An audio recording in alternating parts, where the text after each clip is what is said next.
Merhaba arkadaşlar. Bugünkü çalışmada yaptığımız bulutlu hırkanın şöyle bitmiş halini göstermek istedim. Burada da bir santim vermek istiyorum. Önlerin eni 25 santim. Şöyle boyunu da vereyim. Bitmiş halde de 45,5 santim civarında. Kollar da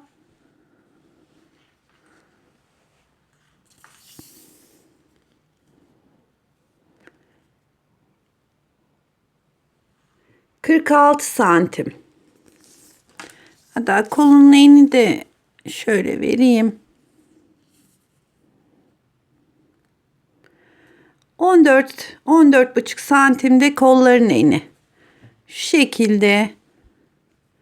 Ben 5 tane düğme diktim. 4 de dikebilirsiniz. Yani sık sık diktiğim için 5 tane düğme yeri ayarladım. Kollarımız böyle.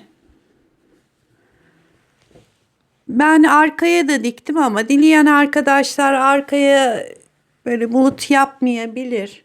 Şu şekilde.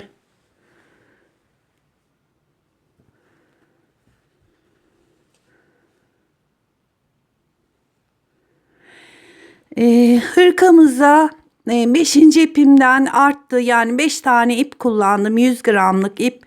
Bir tane de tofi ipinden kullandım bulutları için. Beden olarak 38 bedene tam olur. 36 bedene de hafif bol şekilde olur. Şu şekilde 5 tane de düğmemiz var arkadaşlar. Şimdi bu hırkamızın yapımına geçelim.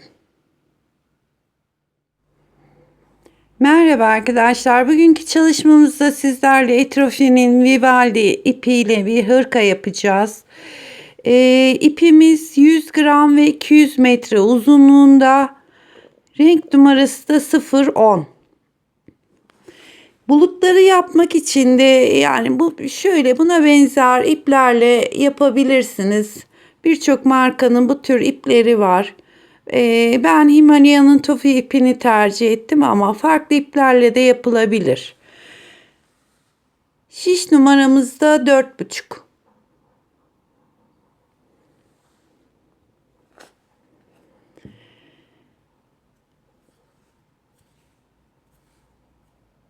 Önlerden başlayacağız arkadaşlar. 57 ilmek atarak ön için 57 ilmek atacağız.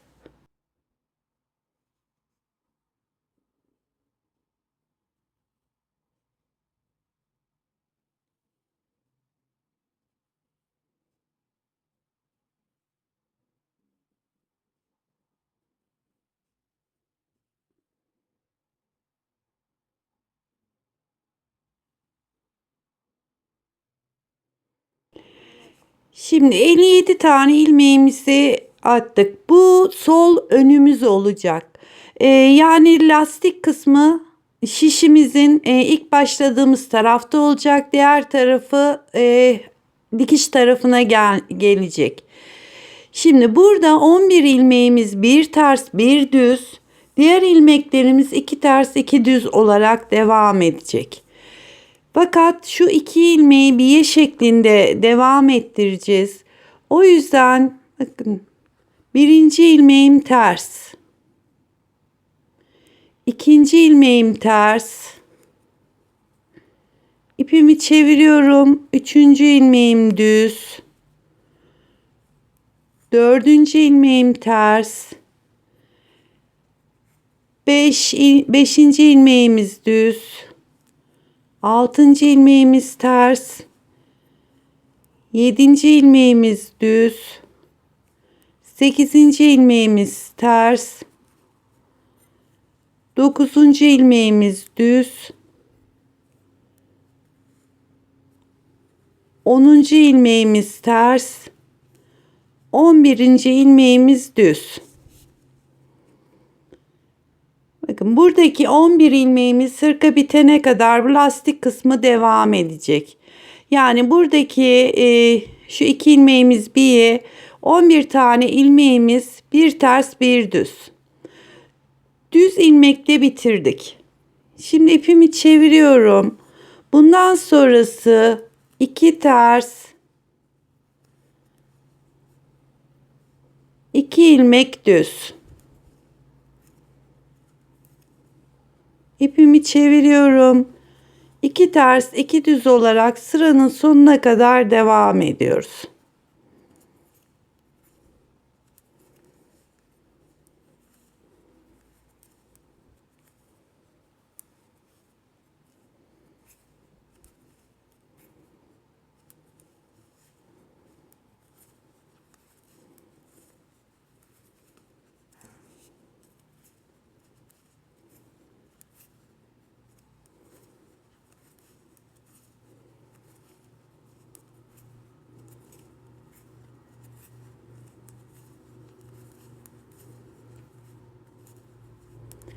...57 ilmeğimiz vardı arkadaşlar. 11 tanesi bir ters bir düz.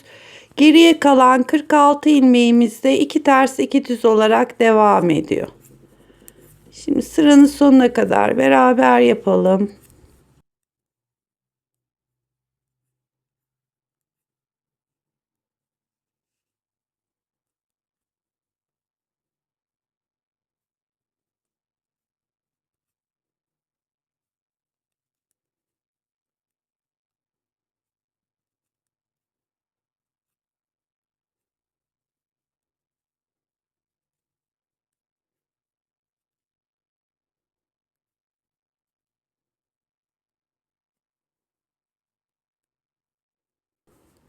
İki terse bitti sıramız.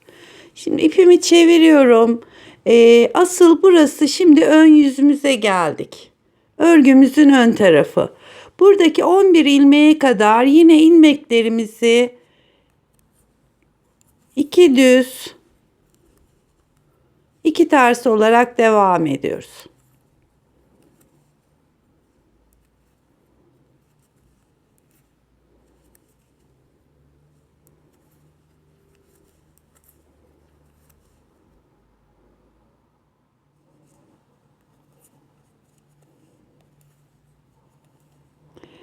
...46 ilmeği 2 ters 2 düz olarak ördüm. Şişimde 11 tane ilmek kaldı. Buradakileri bir ters bir düz.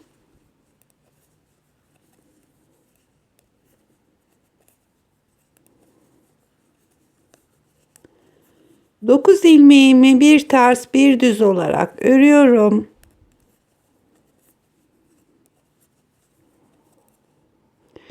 Sonda 2 ilmeğimiz kaldı. Şimdi 2 ilmeğimiz düz. Bu 2 ilmeği örmeden şu şekilde şişime geçiriyorum. Örgümüzün arka tarafına geldik.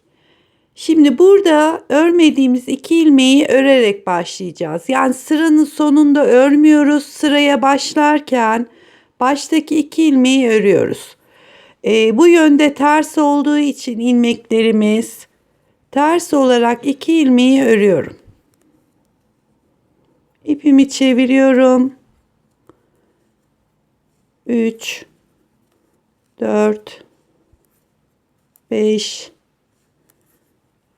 6 7 8 9 10 11 11 ilmeğimi ön bantı için bir ters bir düz olarak ördüm. Şimdi ipimi çeviriyorum. Geri kalan ilmeklerim 2 ters ve 2 düz.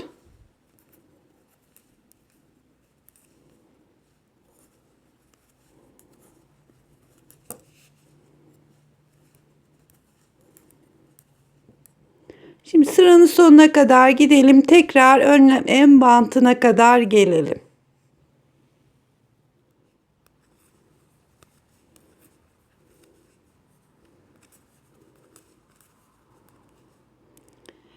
Evet, ön bantımız için 11 ilmeğimiz kaldı. Bunları bir ters, bir düz. Ee, Sıranın sonunda örgümüzü bitirirken son 2 ilmeği örmeyeceğiz.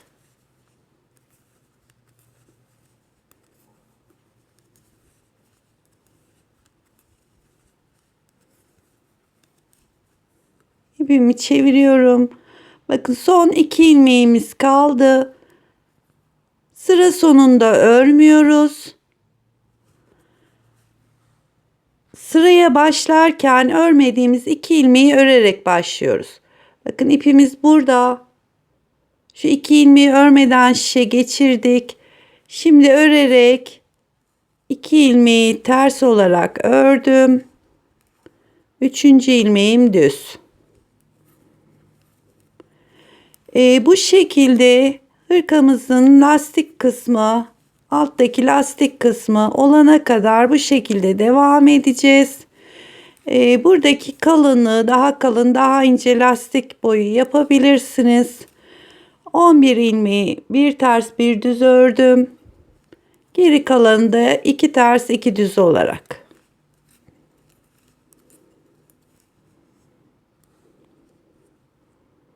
Burası örgümüzün arka yüzü.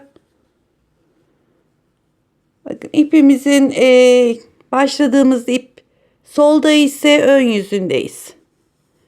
Bu parça da aynı zamanda hırkamızın sol tarafı.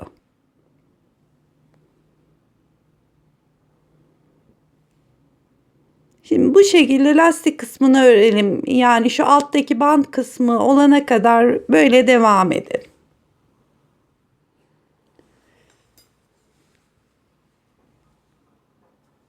Bakın şu kenardaki 11 ilmeğimiz örgü boyunca lastik olarak devam edecek. Bundan sonra düz örgüye geçeceğim. Ben yaklaşık 2 ters 2 düz 20 sıra kadar ördüm. Ama yine de elden ele değişebilir. Şöyle bir santim olarak vereyim. 8 santim ama şöyle biraz açınca 7,5 santim civarında, 7,5-8 santim olana kadar lastiğinizi örebilirsiniz. Bundan sonra öndeki 11 ilmeğimiz hariç diğer taraflarımız düz örgü olarak devam edecek.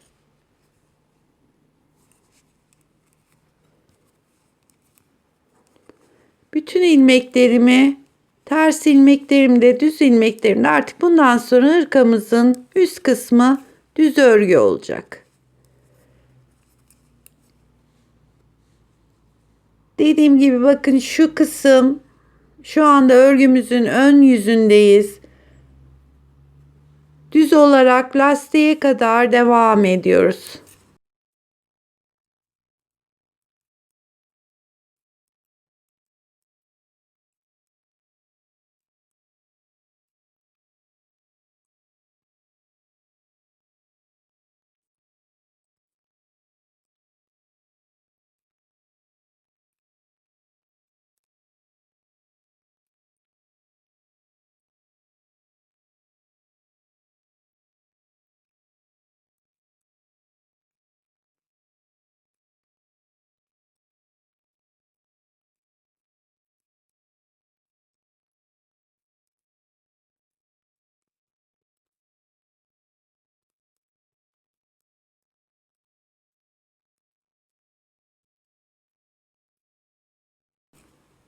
...46 ilmeği düz örgü yaptım. Kalan 11 ilmeğimi yine bir ters bir düz olarak örüyorum.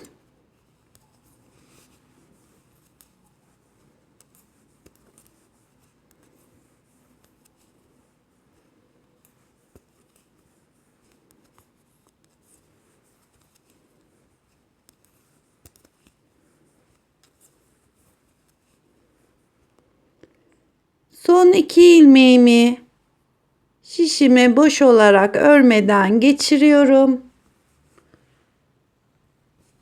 Arka tarafta örgümüzün ters tarafında bu 2 ilmeği örerek başlıyorum. 2 ilmeği ters ördüm. Daha sonra düz, ters, düz, ters,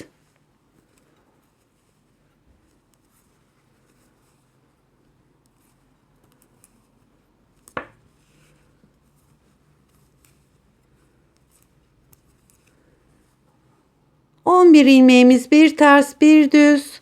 İpimi kendime doğru çeviriyorum. Geri kalan bütün ilmeklerimi ters örgü yapıyorum.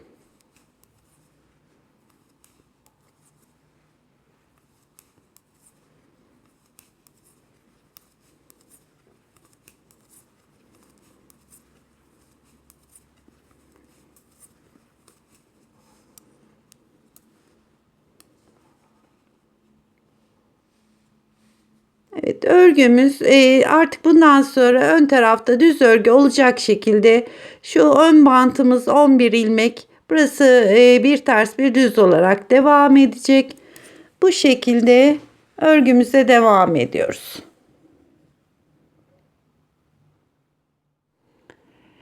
Şimdi ben örgümü şöyle santim olarak vereyim.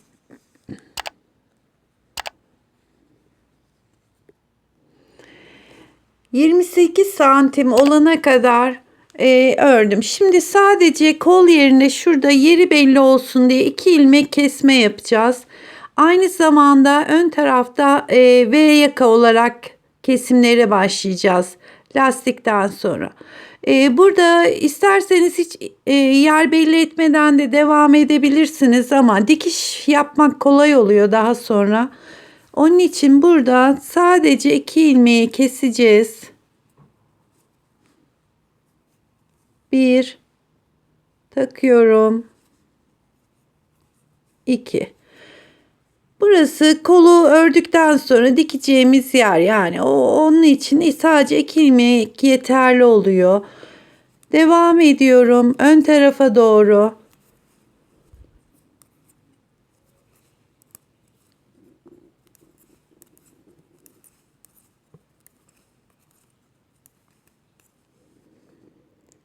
Şimdi 11 ilmek lastiğimiz var. Şu 2 ilmeği birlikte alarak kesme yapacağız. Yani 13 ilmek kalana kadar düz örgü olarak devam edelim.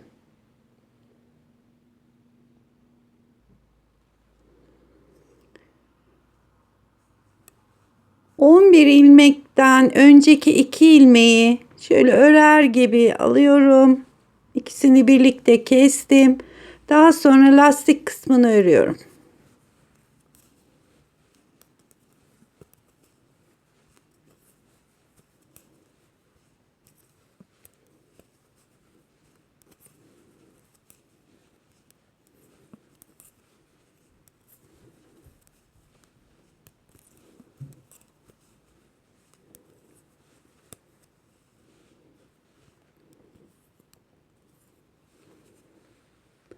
Arka tarafında hiç kesme yapmayacağız arkadaşlar. Arka tarafı bütün ilmek öndeki bant kısmımız hariç bütün ilmekleri ters örgü olarak yapacağız.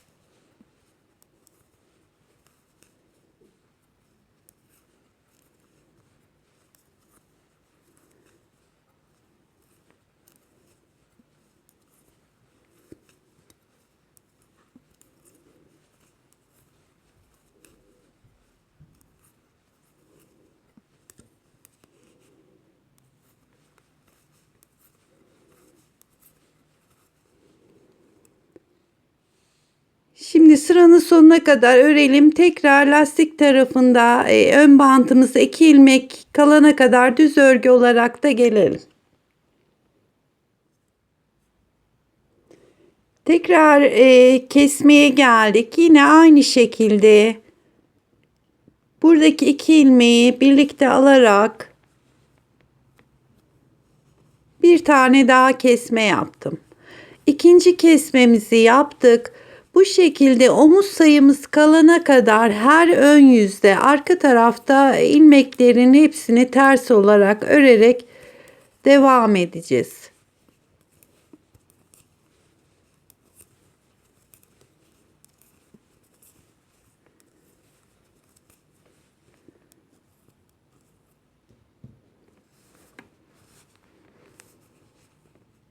Zaten V kısmının kesmesi belli olmaya başladı. Burada da sadece 2 ilmek kestik, kol yerimiz belli olsun diye. Bu şekilde her ön yüzde birer tane keserek devam ediyoruz. Ben ön yakada 14 kere her ön yüzde kesme yaptım. 57 ilmeğimiz vardı. 2 ilmek buradan kol yeri için kesmiştik. 55 ilmeğimiz kalmıştı. Onu da 14 kere şu ön yakada ön yüzde kestim. Daha sonra 11 ilmek lastik, 30 ilmek de düz ilmeğim kaldı. Daha sonra da kol boyu olana kadar şu kısmı ördüm. Şimdi şurada bir santim olarak vereyim. Şu 2 ilmek koyduğumuz yerden itibaren kol yerimiz 21 santim olana kadar ördüm. Hatta isterseniz sıra olarak da vereyim. Şu alt kısmı 28 santimdi. Benim yaklaşık 52-53 sıra oldu. Şu 2 ilmeğe kadar. 2 ilmek kestikten sonra da 46 sıra kadar omuza kadar oldu. Şimdi burada 30 ilmeğimiz var düz örgüde. Bunu 4 kademede böyle kesme yapacağız. Şu omuz düşüklüğünü vereceğiz. 11 ilmeğimiz devam edecek.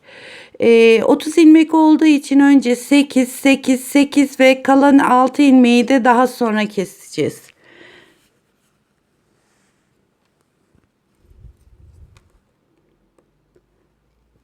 İkisini bir alıyorum.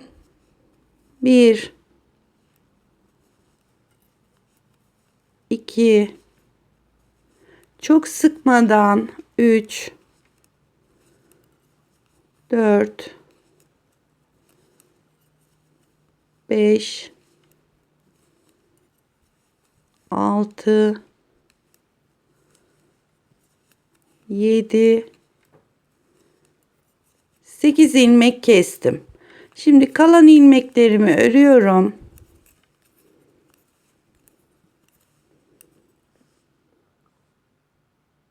Ve tekrar omuz tarafına geri geliyorum.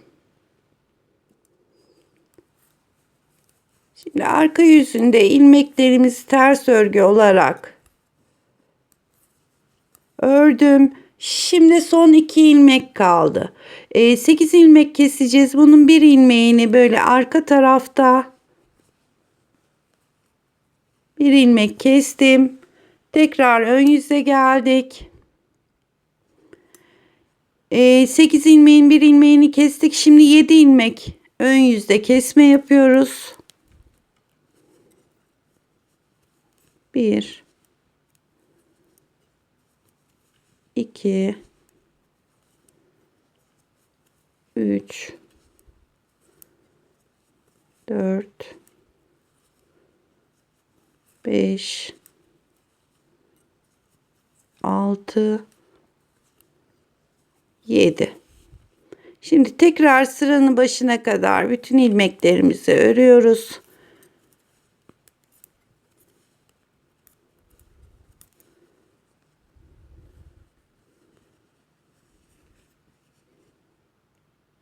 Sıramızı tamamlayalım. Tekrar ters tarafını örerek gelelim.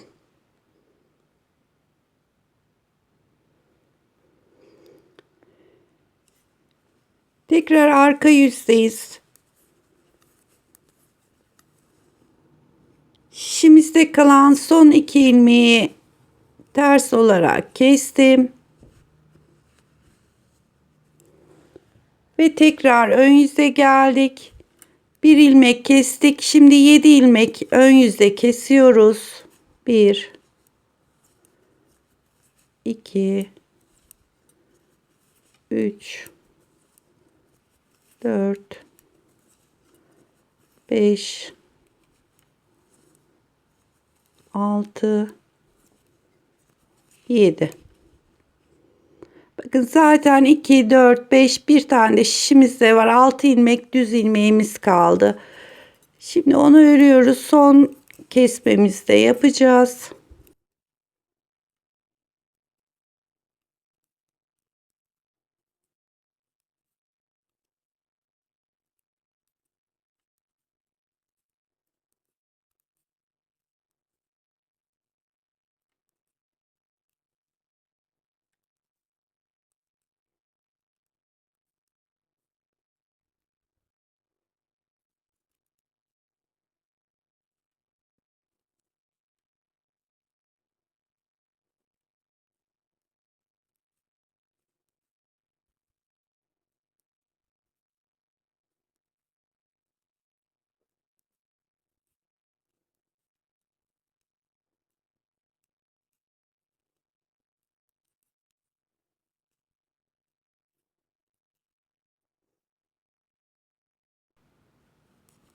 Kalan 6 ilmeğin 1, 2, 3, 4 ilmeğini örüyorum. Son 2 ilmeğini kesiyorum. Ve şimdi 5 ilmeğimiz kaldı düz örgü olarak. Onu da ön yüzde 1,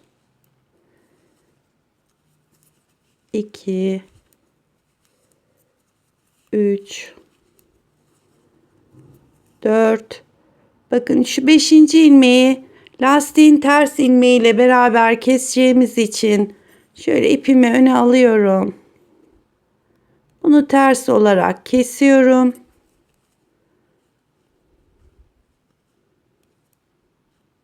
Bir dakika arkadaşlar.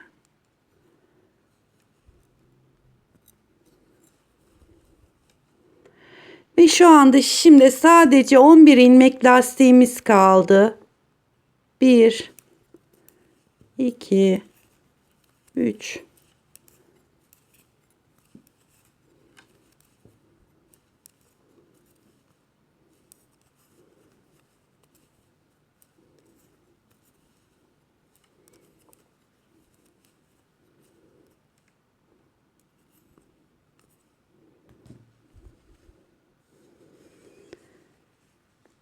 bakın omuz kısmımız şurası.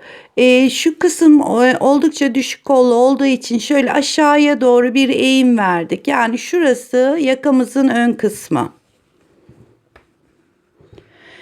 Şimdi buradaki 11 ilmek lastiğimizi şöyle biraz uzatacağız. Yani arkadaki parçanın ense kısmını dikeceğimiz yer burası. Şimdi bunu yaklaşık bir 10-12 santim falan olabilir arkadaşlar. Sadece lastik kısmını öreceğiz. Evet, şuradaki bant kısmını uzattım. Burası arka enseye dikilecek kısım. 13 santim kadar ördüm ama ipimi koparmıyorum. Eğer koparmanız gerekiyorsa arkadaşlar biraz paylı kesin. Çünkü burası şöyle dikilecek kısım. Hani belki bir iki sıra uzatabiliriz veya sökebiliriz, yani tam arka enseye dikilecek kısım. Şimdi bu diğer parçaya başlamadan önce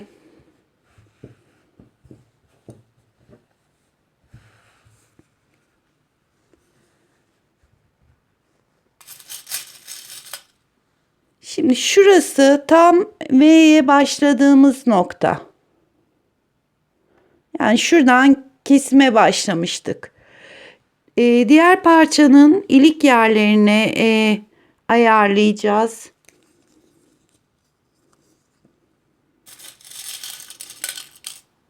Bir iki tane iğne. Bakın tam V kısmında zaten 28 santimdi parçamız. Buraya ilk işaretimizi koyduk.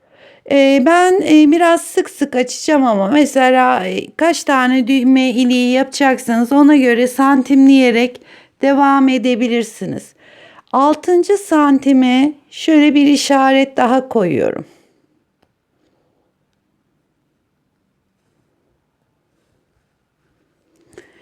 Tekrar tutuyorum.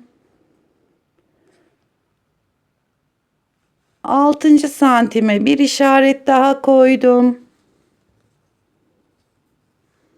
Tekrar arada bir 6 santim boşluk bırakıp buraya bir işaret koydum.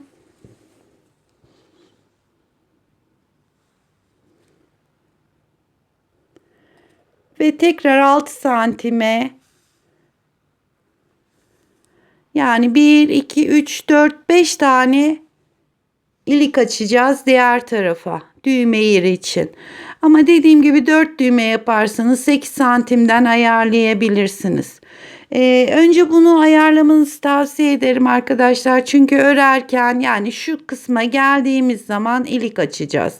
Devam edeceğiz. Düz örgüde şu kısma geldiğimiz zaman ilik. Bu şekilde bir de tam V yakanın başlama yerine bir ilik açacağız. Bunu ayarladıktan sonra diğer parçaya başlayalım. ilmeğimi attım. Bu parçamızda da sondaki 11 ilmeğimiz lastik olacak.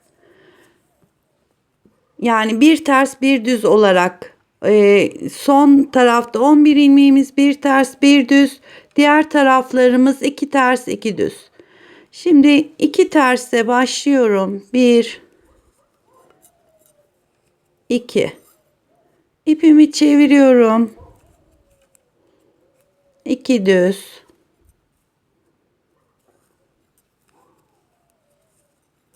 2 ters. Evet, şişimizde 11 ilmek kalana kadar bu şekilde devam ediyoruz.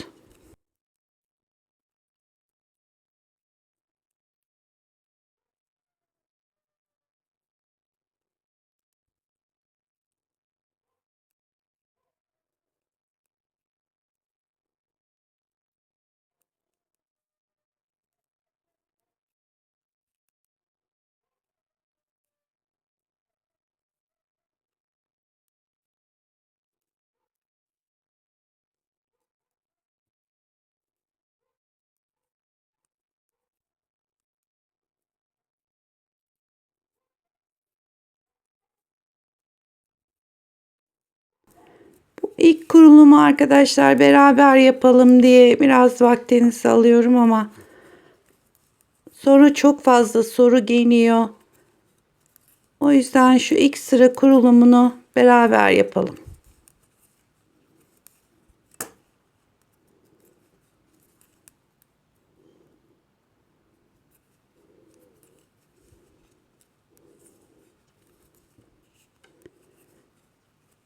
İki ters ördüm, ilmeğimizi sayalım. 2 4 6 8 10 11.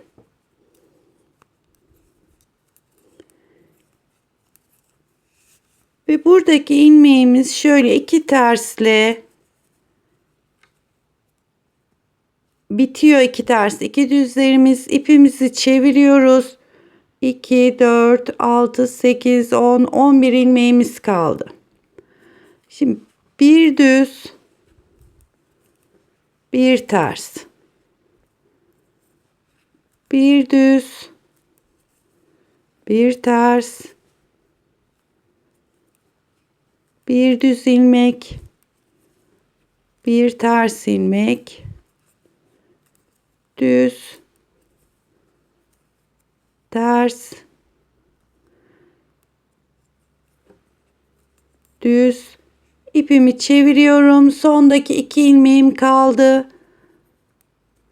Bir, iki taneyi boş olarak geçiriyorum. Buradaki bir olayımızda yine şişimizin sonunda örmedik. Başlarken burayı iki düz olarak örerek başlıyoruz. 1 2. Yani sıranın sonunda yine bir kısmında son iki ilmeği örmüyoruz. Başlarken örüyoruz. Üçüncü ilmeğimiz 4 5 6 7 8 9 10 11. 11 ilmek ön bantımız. Geriye kalan ilmeklerimiz 2 düz 2 ters. İlik yerimize kadar yine aynı şekilde devam edeceğiz. Sadece baştaki 11 ilmeğe dikkat edin arkadaşlar. Gerisi zaten 2 ters ve 2 düz.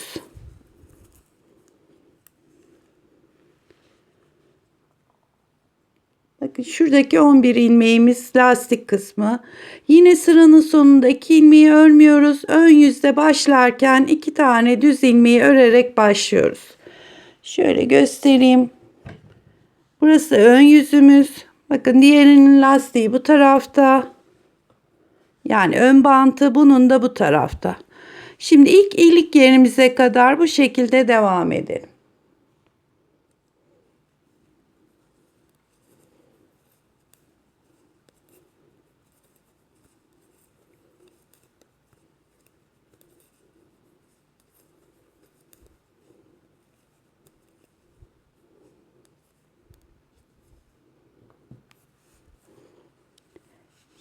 Şimdi diğer parçamızda ölçüyoruz örgümüzü. İlik yerine geldik arkadaşlar, bakın. Şimdi bu parçamızın, yani burası sağ tarafımız, burası ön bantı, sol tarafımızın ön bantı şöyle. Başlama iplerimiz de ikisi de solda. Şimdi burada ilik yeri açacağız. Önce düğmeniz büyükse ben 2 ilmekten ilik açacağım, ama daha iri bir düğme dikecekseniz 3 ilmek olarak da kesme yapabilirsiniz. Şimdi önce yine ön bantımızın biyesi 1 2 ilmek düz ördüm. 3 baştan 4 ilmeğimi ördüm. Şimdi arada sadece ben 2 ilmek keseceğim, ama 3 ilmek daha büyük düğmeler için şu 3 tane ilmeği de kesebilirsiniz. Şimdi ilk ilmeği şişime aldım. İkincisini alıyorum. Şöyle geçirdim. 1. Yanındaki ilmeği alıyorum. Tekrar geçiriyorum. 2. Bakın şu arada şöyle bir açıklık kaldı. Şimdi 2 ilmek yok ettik. Buraya bir ilmek daha atıyorum. 2. 2 ilmek de şişimize ilmek attık. Şu anda öreceğim ilmek ters olduğu için ipimi çevirdim ve örgüme devam ediyorum.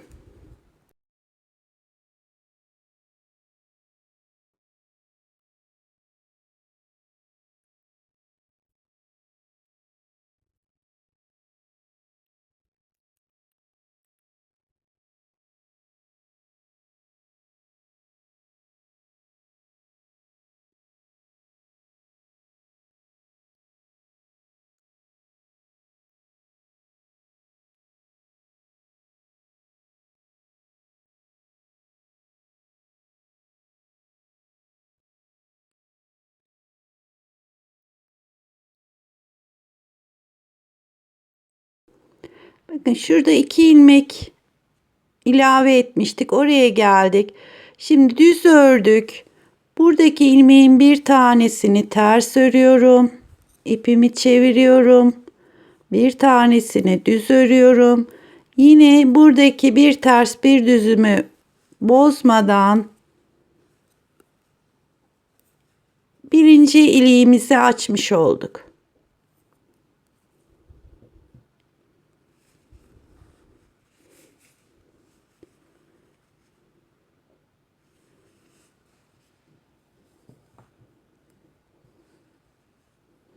Tam karşılığını açtık. Daha sonra aynı şekilde, yani lastiğimiz bitecek. Şu işaret koyduğumuz yere geldiğimiz zaman bir ilik daha açacağız. Şimdi lastiğimizi daha tamamlamadık. Tamamladıktan sonra şu arada her 6 santimde bir iliklerimizi açarak örgümüze devam ediyoruz.